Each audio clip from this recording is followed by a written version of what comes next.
Dieu a dépassé toutes nos attentes. Moi, je suis étonné, je suis béni. Je dis, Seigneur, merci, Seigneur, un million de fois pour tout ce que tu as préparé d'avance. Alléluia. Et ce matin, nous allons continuer cette série d'enseignements.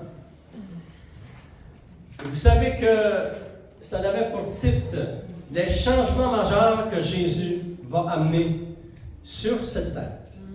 Des changements majeurs pour nos vies personnelles, la vie de l'Église, la vie des nations, la vie d'Israël, parce que vous savez que la planète a été divisée en 3 parties. C'est le Seigneur qui l'a divisée. Il y a les nations, et vous avez vu cette semaine comment ça va parmi les nations. Et il y a le peuple d'Israël, puis il y a l'Église de Dieu. Fait que croire au Seigneur, c'est ça qui est important. Reste dans l'Église de Dieu. Amen. C'est la meilleure place à être. C'est dans l'Église du Seigneur. Alléluia. Premier changement majeur que nous avons vu au fond de Dieu, c'est que le Seigneur avait promis qu'il ressusciterait ce corps parce que ça fait partie de notre salut. Il va nous donner un corps céleste. Deuxième changement majeur que Jésus a préparé, c'est que Jésus descend sur la nuée, nous rencontrons le Seigneur dans les airs et il nous fait entrer par la grande porte devant le trône de la gloire. Alléluia! Et ça, wow, que c'est vraiment, vraiment important. Le troisième changement majeur, et puis ça va amener des changements. C'est majeur, on ne reviendra plus jamais en arrière. La vie qu'il y a aujourd'hui ne sera plus jamais pareille. Pour nous, ça va être transformé différemment. Vraiment changer complètement. Le troisième changement majeur que nous avons vu dans la parole de Dieu, c'est que le Seigneur, enfant de Dieu, nous fait entrer devant le trône de Dieu.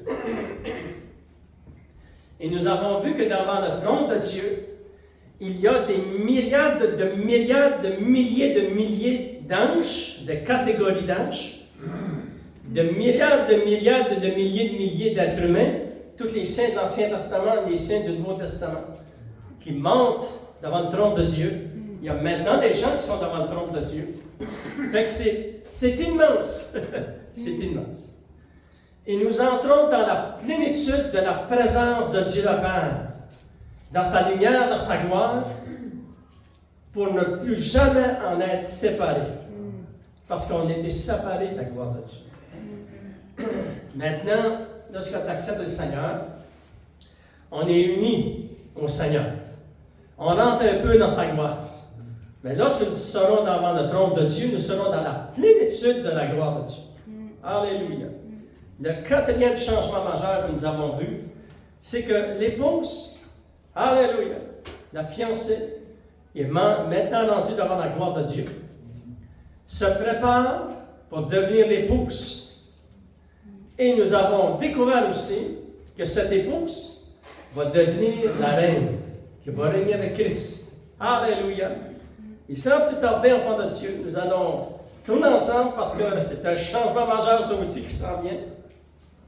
Nous savons qu'au son de la trompette de Dieu, nous montons dans la rencontre du Seigneur dans les airs. Nous assisterons à cette préparation spéciale pour l'épouse et la reine qui va régner avec le Seigneur. Et aussi, nous allons participer au jugement de Dieu. Parce qu'il va y avoir 7 années de jugement de Dieu ici sur la terre. Ça s'appelle les 7 années de la grande tribulation. Après les 7 années, à la dernière journée, voici ce qui arrivera, frère. Lisons ce bout d'ensemble, on va se lire dans l'Apocalypse chapitre 19, mais on va lire dans Zacharie chapitre 14.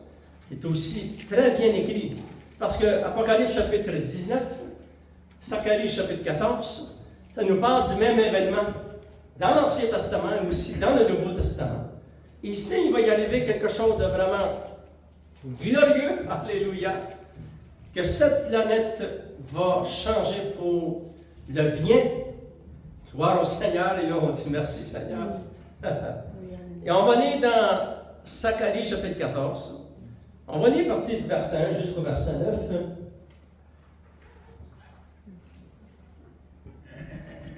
Et ceci va se dérouler exactement à la dernière jour des 7 années de tribulation. Le dernier jour, voici ce qui va arriver. Et puis, d'après ce qu'on lit dans la parole de Dieu, ce ne sera pas le matin, ça va être vers le soir. Ça veut dire que c'est vraiment la dernière chose, juste avant minuit. Je ne sais pas, mais quelques heures avant que la journée termine, le Seigneur va venir. Ça dit dans Zacharie chapitre 14, verset 1. « Voici le jour de l'Éternel arrive, et tes dépouilles seront partagées au milieu de toi. Je rassemblerai toutes les nations pour qu'elles attaquent Jérusalem. » Ça, c'est au milieu de la grande tribulation. Maintenant, ce que nous voyons parmi les nations et en Israël à l'heure actuelle, si nous regardons les nouvelles, nous voyons que Israël est attaqué par des terroristes, et puis là, il y a une défensive, etc., et puis il faut prier pour la paix d'Israël. Mais ici, ça parle après l'enlèvement de l'Église, au milieu de cette année de tribulation. Regardez au verset 2, ça dit « Je rassemblerai toutes les nations pour qu'elles attaquent Jérusalem. » Ça va arriver au milieu de la grande tribulation, 3 ans et demi après que ça sera commencé. La ville de Jérusalem va être entourée d'une armée. Ça dit, la ville sera prise, les maisons seront pilées et les femmes violées. La moitié de la ville ira en captivité, mais le reste du peuple ne sera pas exterminé de la ville. Au verset 3, 3 ans et demi plus tard, ça dit, alors l'Éternel paraîtra et combattra ces nations qui sont venus pour combattre contre Israël. L'Éternel combattra et il combattra ces nations comme il combat au jour de la bataille. Ses pieds se poseront sur la montagne des Oliviers qui est vis-à-vis de Jérusalem. Alléluia. Et aussi vis-à-vis de l'esplanade du temple. Et lorsqu'il pose ses 2 pieds sur la montagne des Oliviers, la montagne des Oliviers se fendra par le milieu. Une partie ira vers l'Orient et l'autre partie ira vers l'Occident. Il se créera une très grande vallée, enfant de Dieu. Et la ville de Jérusalem, plus personne va reconnaître les rues de la ville de Jérusalem. Toute la ville sera changée au complet. Parce qu'avec le miracle qui vient d'arriver ici, il va se former une vallée d'au-dessus de 70 km dans cette direction, 70 km dans cette direction. Et durant ce miracle qui va prendre lieu ici, il va se créer la montagne de Sion.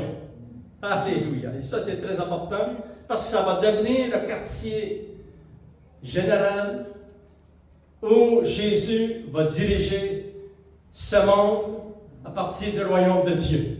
Fait que c'est vraiment un événement qui va changer le monde entier. C'est certain que ça va changer le monde. Regardez, enfants de Dieu, et il se formera une très grande vallée. Une moitié de la montagne reculera vers le septentrion et l'autre moitié vers le midi. Et les gens qui seront là, ceux qui pourront pouvoir fuir, fuiront dans les montagnes, etc. Il s'est dit au verset 5 que vous fuirez comme vous avez fui devant le tremblement de terre au temps d'Ozias, roi de Juda. Et l'Éternel, mon Dieu, viendra et tous ses saints avec lui. Je fais référence dans l'Apocalypse chapitre 19 qu'on n'a pas lu, mais j'ai mis les références, vous voulez le lire. C'est le même événement. Et ça dit, en ce jour-là, il n'y aura point de lumière. Et ça décrit l'atmosphère qu'il va y avoir sur la planète. Mais tous les changements climatiques, ça va être là, vraiment là, quelque chose. Et ça dit, en ce jour-là, il n'y aura point de lumière, il y aura du froid et de la glace. Et là, on parle en Israël, du froid et de la glace en Israël. Ils ne sont pas dans le nord, ça, là. C'est un beau pays dans le Canada. Mais cette journée-là, après 7 années de catastrophe mondiale où l'Antichrist va diriger, c'est ça qui va être la conclusion. Ça qui va être vraiment le résultat. C'est une catastrophe mondiale qui va arriver. Mais ça dit, enfant de Dieu, verset 7, ce sera un jour unique, connu de l'Éternel et qui ne sera ni jour ni nuit, mais vers le soir, la lumière paraîtra. C'est-à-dire, le ciel va s'ouvrir, Jésus descend sur son cheval blanc, comme il est dit dans l'Apocalypse chapitre 19. Les saints qui sont dans les cieux avec lui descendent, eux aussi. Alléluia. Et lorsque le ciel s'ouvre, la lumière de Dieu vient et paraît dans le ciel, au-dessus de Jérusalem. Et puis ça dit dans la parole de Dieu que immédiatement, il va y avoir des changements immédiats parce que, vous savez, la présence de Jésus amène des changements automatiques. C'est automatique. En ce jour-là, des eaux vives sortiront de Jérusalem. Ils couleront moitié vers la mer orientale, moitié vers la mer occidentale. Il en sera ainsi été et hiver. L'Éternel sera roi de toute la terre. En ce jour-là, l'Éternel sera le seul Éternel et son nom sera le seul nom. Alléluia! Seigneur oh Dieu, nous te remercions. La parole de Dieu nous donne instruction, nous donne des révélations. Et merci que tu reviens bientôt, Seigneur mon Dieu. Bénis ton peuple et ton Église, et au nom de Jésus, nous t'avons prié. Amen. À lui soit la gloire. Le cinquième changement majeur qui va se réaliser, développer et qui ne changera, qui va s'en aller dans cette direction, mais qui ne reviendra plus en arrière, c'est que Jésus sera couronné roi de toute la terre. Et ça va amener beaucoup de changements. Amen. Alléluia. Parce que ça dit ici au verset, le verset 9, ça dit « L'Éternel sera roi de toute la terre. » C'est-à-dire que Jésus ne régnera pas seulement dans la ville de Jérusalem, ni dans le pays d'Israël. Il va être roi de toute la terre. Toutes les institutions du monde vont changer. Ceux qui vont rester. Parce que si vous lisez le livre de l'Apocalypse, c'est pas certain qu'ils vont rester gros. Tout ce que nous voyons aujourd'hui, que nous avons connu pendant toute notre vie, va tout changer. Et Jésus va régner du nord au sud, de l'est à l'ouest. Cette planète, nous en avons parlé dans la dernière réunion, cette planète a été créée faisant partie du royaume de Dieu. Cette planète n'appartient pas aux nations. Elle appartient à Dieu. Et lorsque Dieu l'a créée, il a mis l'homme et la femme sur la planète. Et lorsqu'il les a créés, il les a placés dans le royaume de Dieu. Vous vous souvenez qu'Adam et Ève n'étaient pas dans le péché. C'est beaucoup d'années après qu'ils sont tombés dans le péché. C'est-à-dire, dans la vision de Dieu, c'est que lorsqu'il a créé cette belle planète, alléluia, cet univers, fort de Dieu, il l'a créé dans le royaume de Dieu. Et Jésus, lorsqu'il revient, il va régner sur cette planète. C'est planétaire. Son royaume est planétaire. Alléluia. Il régnera partout sur la terre. Gloire au Seigneur. Jésus, enfant de Dieu, fera son quartier général sur la nouvelle montagne de Sion, dans la ville de Jérusalem, dans le pays d'Israël, c'est-à-dire la Terre Sainte. C'est de cette ville qu'il dirigera le monde entier avec les principes du royaume de Dieu. Amen. Et là, on va dire Amen. Parce que la planète que nous connaissons aujourd'hui va aller de pire en pire. Nous le voyons juste à chaque semaine. Nous le voyons juste dans les deux dernières années, comment ça a empiré et comment ça va continuer à empirer. Mais j'ai une bonne nouvelle pour vous, Dieu va prendre soin de vous.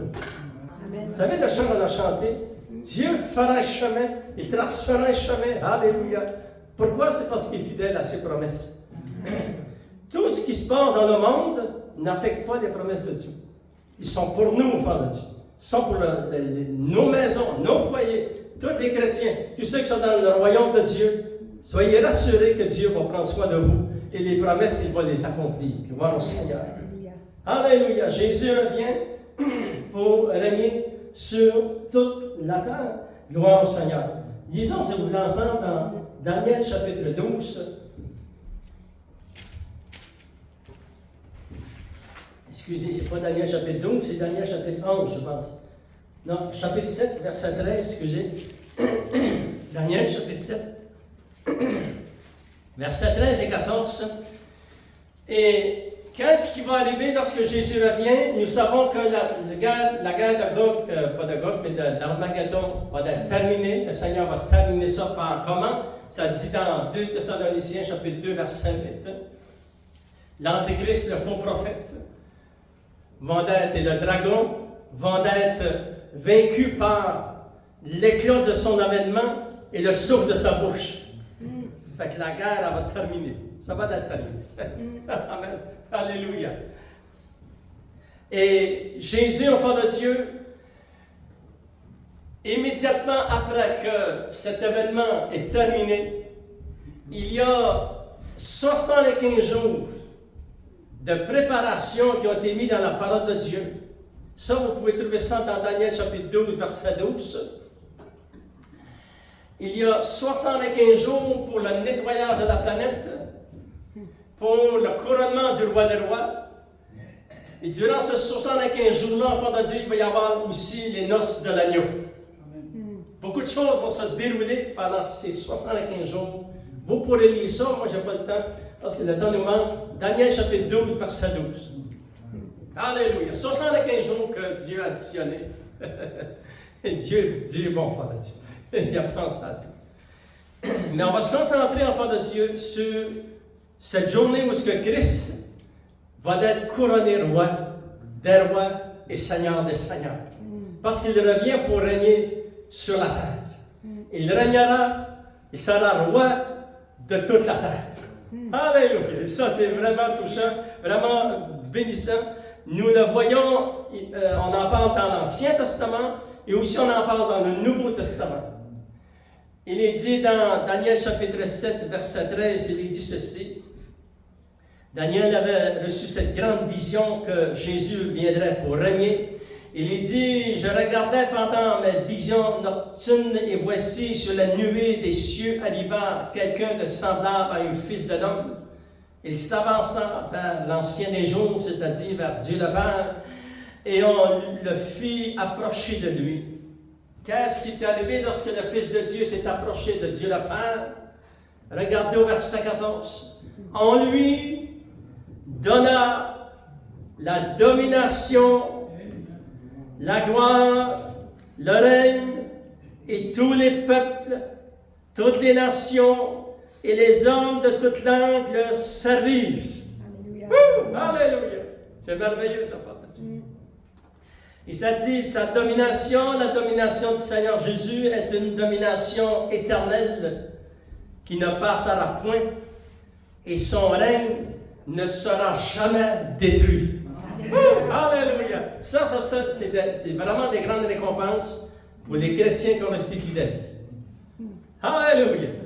Parce que nous régnons avec le Seigneur, enfant de Dieu. Vraiment, ce sont des versets puissants, très puissants dans la parole de Dieu. Et ici, nous voyons la description du jour où Christ va être couronné roi. Durant ces 75 jours, je vais juste vous donner les grandes lignes de qu'est-ce qui va se passer dans ces 75 jours, enfant de Dieu. La première chose qui va se passer, nous savons, d'après l'Apocalypse chapitre 20, je vais lire verset 1 jusqu'au verset 4, je crois, que Satan,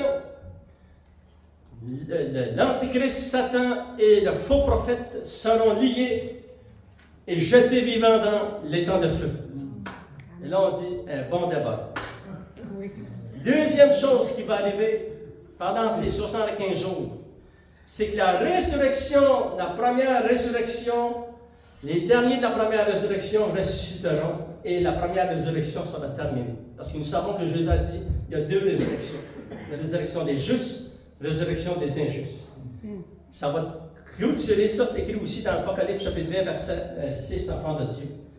Troisième chose qui arrivera, ça vous pourrez lire ça dans 2 Corinthiens chapitre 5, verset 9 à 10. C'est que tous les chrétiens du monde entier qui ont vécu dans l'Ancien et dans le Nouveau Testament, jusqu'à la fin, le tribunal, ces gens-là vont se présenter devant le tribunal de Christ pour recevoir leur récompense. Alléluia. Quatrième chose qui va se dérouler, c'est que les gens qui vont avoir survécu Parce qu'il y a des gens qui vont survivre aux 7 années de la grande tribulation. On ne sait pas comment il va en avoir, il va en avoir qui vont survivre. Et ça dit que Dieu va envoyer ses anges sur 4 coins de la terre pour rassembler le monde entier à Jérusalem. Ça va être une journée vraiment exceptionnelle. Et ces gens-là, ils vont passer devant le Seigneur, puis Jésus va faire le triage entre les brebis et les boucs.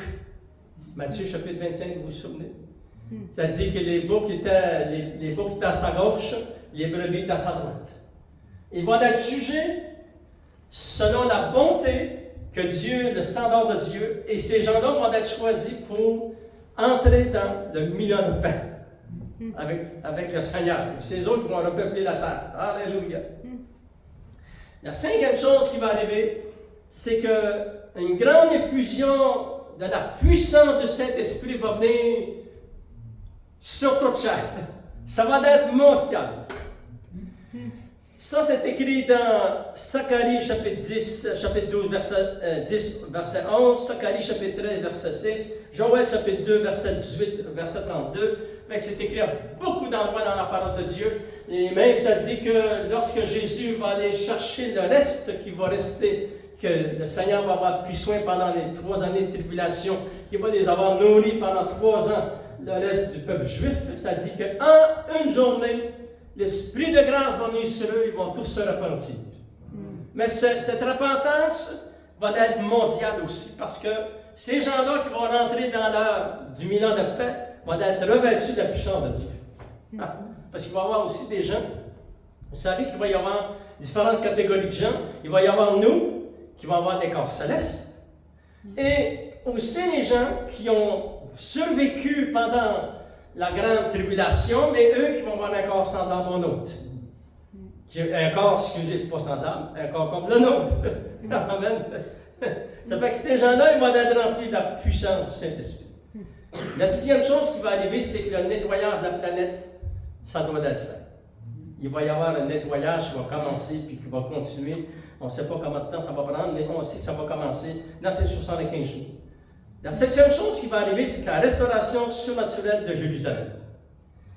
Parce que le Seigneur va rebâtir sa ville, et c'est de cet endroit que Jésus va établir son quartier général.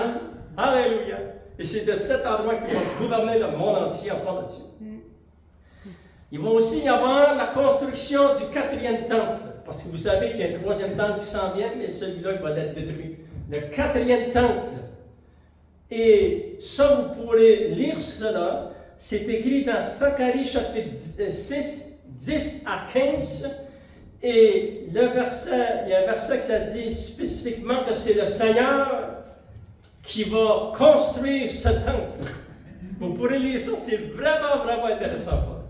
C'est Jésus lui-même qui va surnaturellement construire ce temple. Le roi ne sortira pas de marteau, puis la scie, puis là, le Seigneur, c'est surnaturel. Amen.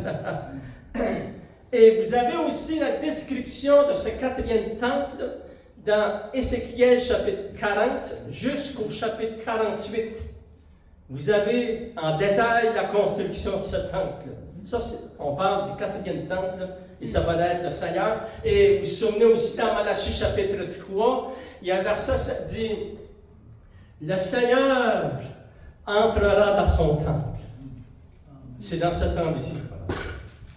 Amen. Alléluia. Ça sera merveilleux.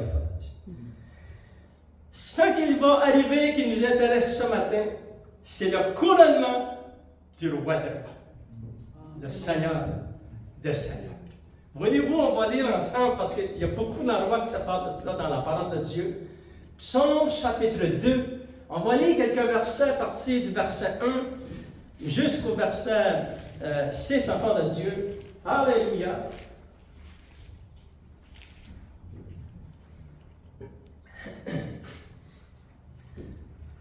Le psaume chapitre 2. Mais juste avant de parler du couronnement du roi des rois, du Seigneur des seigneurs, c'est pour ça que Jésus revient. Il revient pour être couronné roi. Il va être couronné roi sur cette terre. C'est ici qu'il vient. Il vient pour régner sur cette planète. C'est à lui. Il revient prendre le contrôle de ce que Adam avait donné au diable. Mais Jésus et celui qui revient pour régner sur la terre. Et après le couronnement du roi des rois, ça va être les noces de l'agneau. Le prochain enseignement, Fort de Dieu, mais on va se concentrer sur le couronnement du roi des rois. Psaume chapitre 2, verset 1. Regardons, Fort de Dieu.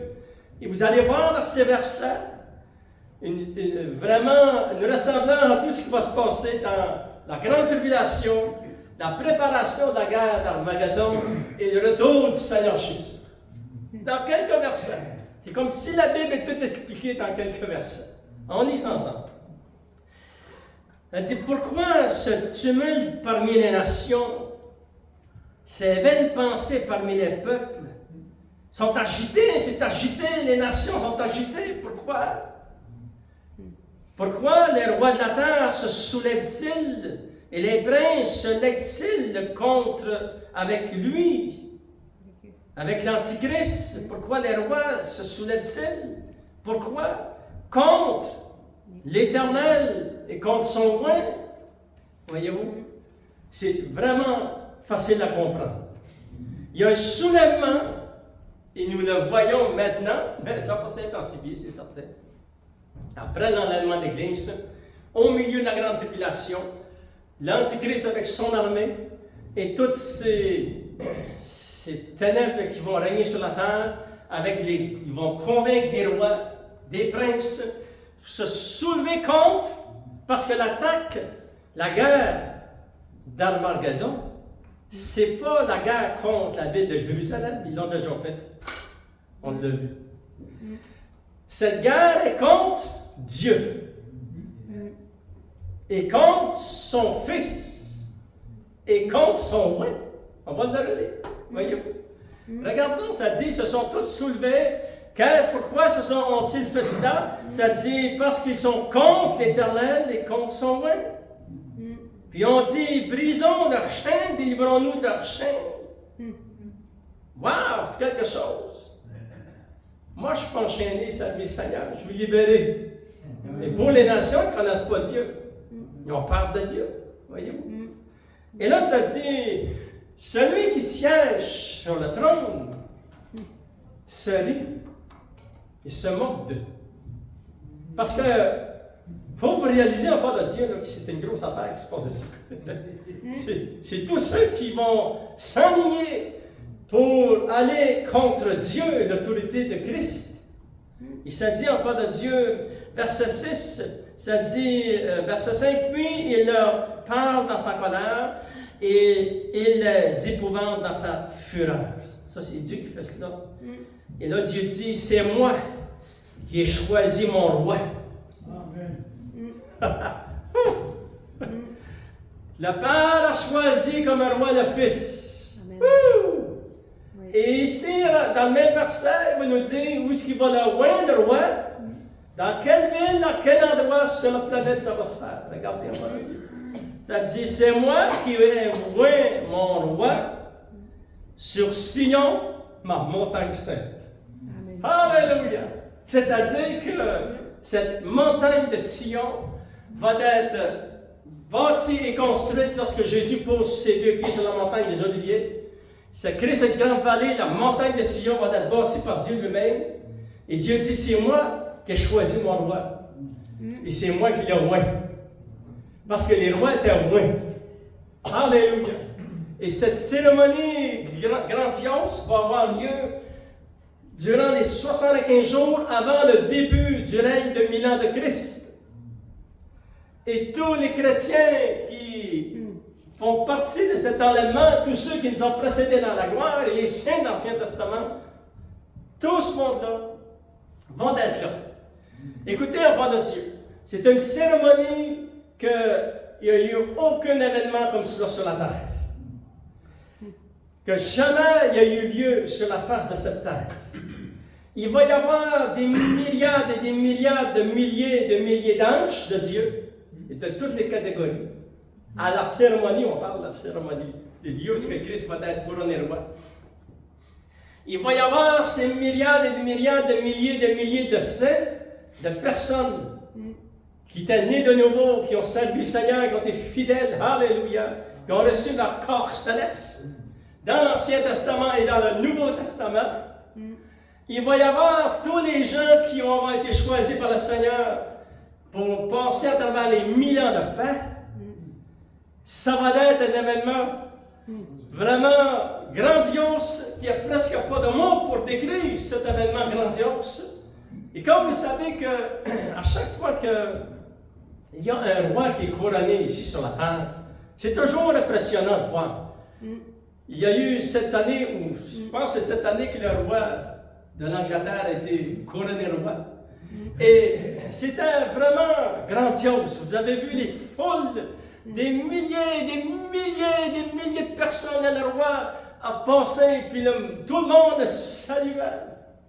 Mais c'est rien comparé à cette cérémonie glorieuse du roi des rois, le Seigneur des seigneurs. Alléluia! L'enfant de Dieu, c'est glorieux, qu'est-ce qui s'en vient? Et je peux vous garantir que cette journée-là va changer le monde entier. Va changer votre destinée. Alléluia! Et vous avez remarqué quelque chose, c'est très, très, très important. Chaque mot que vous lisez dans votre Bible, ça dit, Dieu dit, c'est moi qui va le oindre. Dieu le Père va oindre son Fils. Lèvons-nous sur nous ensemble pour faire de Dieu. Alléluia. Gloire au Seigneur. Donnez une bonne main d'applaudissement au Seigneur. Remerciez le Seigneur. Et un jour, vous allez partir par Dieu de cette journée très puissante et spéciale qui va changer le monde entier. Alléluia. Et que cette planète va être finalement dirigée dans la justice, dans la vérité. On va inviter nos musiciens ce matin. On va terminer avec un chant. Gloire au Seigneur afin de célébrer le Seigneur de tout notre cœur. Voyez-vous, ce matin, peut-être qu'il y a quelqu'un qui aimerait faire partie de cet événement. Vous dites, c'est tout nouveau pour moi, ça, cet événement-là. Je n'ai jamais entendu parler, même parler de Dieu. Oui, Dieu existe. Il est réel. Il est puissant. Il touche. Il sauve. Il console. Il transforme des vies. Encore aujourd'hui. Dans le jour dans lequel nous sommes. Aujourd'hui, c'est le jour du salut, il est dit dans la parole de Dieu. Et on va inviter ceux qui sont sur la chaîne YouTube, qui veulent accepter le Seigneur dans leur cœur. Peut-être quelqu'un ici aussi qui veut vraiment accepter le Seigneur dans son cœur, parce que c'est vraiment la solution. Jésus est votre solution. Il est votre sauveur. On veut faire de lui notre sauveur et notre Seigneur. Et tous ensemble, nous allons faire cette prière ensemble pour qu'on puisse encourager ceux qui veulent accepter le Seigneur. Faites-le de tout votre cœur. Peut-être que vous comprendrez, vous n'avez rien compris de ce que j'enseignais la parole de Dieu. Hey, écoutez bien. Les premières réunions que j'ai été, moi, à l'église, où ce que j'allais, j'étais un très bon prédicateur. C'était le pasteur Paul Coliveau qui était là. Très bon prédicateur. Puis j'ai rien compris. Mais soyez consolés si vous n'avez rien compris. C'est normal parce que Dieu dit, c'est par la foi que tu acceptes le Seigneur. Tu crois que Jésus est ton sauveur, ton Seigneur. Tu ne demandes pas de comprendre, tu vas comprendre après. Amen. Comme ça fonctionne la vie chrétienne. Mais voyez-vous, on va faire cette prière ensemble. Juste répétez après moi, Seigneur Jésus, je t'invite dans mon cœur. Je t'invite comme mon sauveur, comme mon Seigneur, comme mon roi. Sauve-moi maintenant. Au nom de Jésus. Amen. À lui soit la gloire. Alléluia. Lorsqu'une prière vient du fond de notre cœur, et lorsqu'elle est sincère, Dieu entend nos prières et nos cris. Gloire au Seigneur. Vous savez, si c'est quelqu'un qui aimerait recevoir la prière, lorsqu'on va chanter ce chant, juste avant ça, on va prier pour vous ce matin. Gloire au Seigneur, afin que Dieu puisse continuer à vous bénir, enfant de Dieu. On chante ce chant merveilleux. Ensemble ce matin, gloire au Seigneur. Alléluia. Je te donne mon cœur. Élèvons nos mains vers lui ce matin.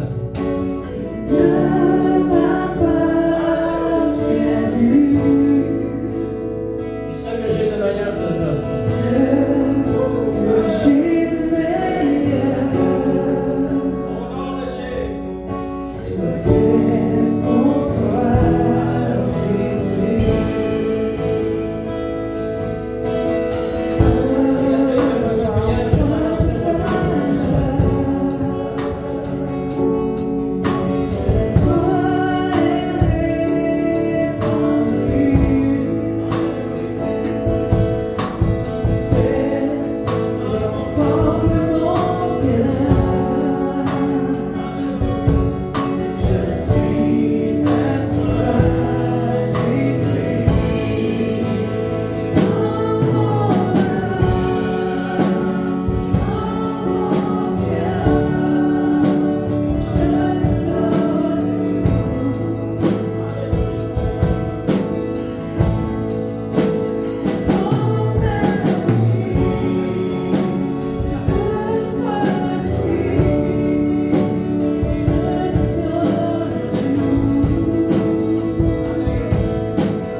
puissamment au nom de Jésus. Tu peux sauver ceux qui ont besoin du salut, Seigneur. Nous prions pour la guérison, Seigneur. Nous prions pour Jacinthe, nous prions pour Théo, nous prions pour Richard. Nous prions pour tous ceux qui ont besoin de guérison dans ton Église. Interviens en faveur de ton peuple, Seigneur Dieu. Je prie, Seigneur, pour tes enfants ici dans ce lieu. Alléluia. Seigneur, tu entends le cri de leur cœur. Et tu interviens à travers les circonstances et à travers leur vie, Seigneur. Et la vie de leurs bien-aimés. Au nom de Jésus. Et les bénédictions de Dieu les accompagnent. Alléluia. Et au nom de Jésus, nous t'avons prié, Seigneur. Amen. À lui soit la gloire, Seigneur. Quel Dieu merveilleux nous servons. Alléluia. On va terminer avec ce chant de victoire. Ça va rien avant de Dieu. N'oubliez pas notre réunion mercredi. Alléluia. Le Dieu de victoire. Dieu de victoire.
Que Dieu vous bénisse abondamment.